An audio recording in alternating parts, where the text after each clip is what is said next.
Docteur Jean-Jacques Muyembe prend la tête de la coordination des ripostes de cette maladie. Son expérience de la lutte contre Ebola, qui touche déjà à sa fin en République démocratique du Congo, a conduit certainement à ce choix, ensemble avec l'équipe d'experts de l'INRB, du ministère de la Santé, ainsi que des partenaires de la République démocratique du Congo. Il s'attelle déjà à l'élaboration d'un plan de riposte contre cette pandémie.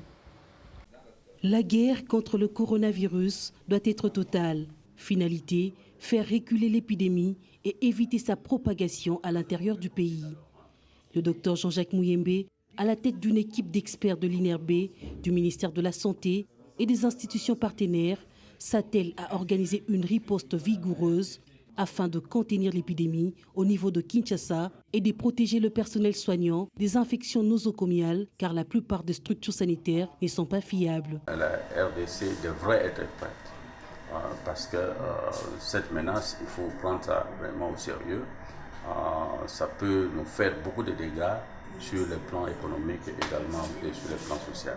L'infection nosocomiale menace parce que la plupart de nos structures de santé ne sont pas fiables. Il manque de désinfectants, il manque de matériel de protection, il manque même d'eau. Et nous devons faire pour cette épidémie que là où nous allons mettre les cas de Covid soient des endroits agréables et que les médecins, l'infirmier ou d'autres personnes qui seront internées là-bas puissent mener une vie normale. Une lutte âpre qui attend du gouvernement la mise à disposition des moyens avec l'appui des partenaires. Le défi est énorme. Nous allons faire un plan stratégique et combien ce plan coûte.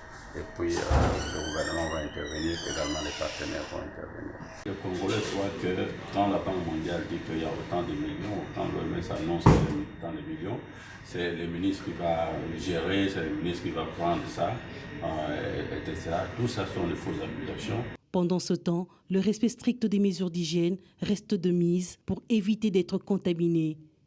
Le pneumologue Jean-Marie Kayembe appelle le pays à se positionner afin d'éviter le pire en cas de problème respiratoire. On sait jusqu'aujourd'hui que la principale communication létale, c'est l'atteinte pulmonaire. Ça s'appelle, vous allez oublier le terme juste après, le syndrome de détresse respiratoire aiguë, qui nécessite même parfois une ventilation, une assistance ventilatoire. C'est réservé à des hôpitaux, mais dans des conditions également de strict isolement. Le pays doit se positionner. Pas attendre que nous ayons les premiers cas graves éventuellement, espérons que non, avec les mesures préventives, mais si on devait y arriver, des structures ont été identifiées pour la prise en charge sérieuse et le plus adéquate possible des cas. La lutte contre le Covid-19 nécessite l'implication de tous. En même temps, une campagne de sensibilisation, notamment sur les réseaux sociaux et autres moyens de communication, doit être menée tambour battant pour inculquer les bons gestes des préventions à la population en luttant simultanément contre la désinformation.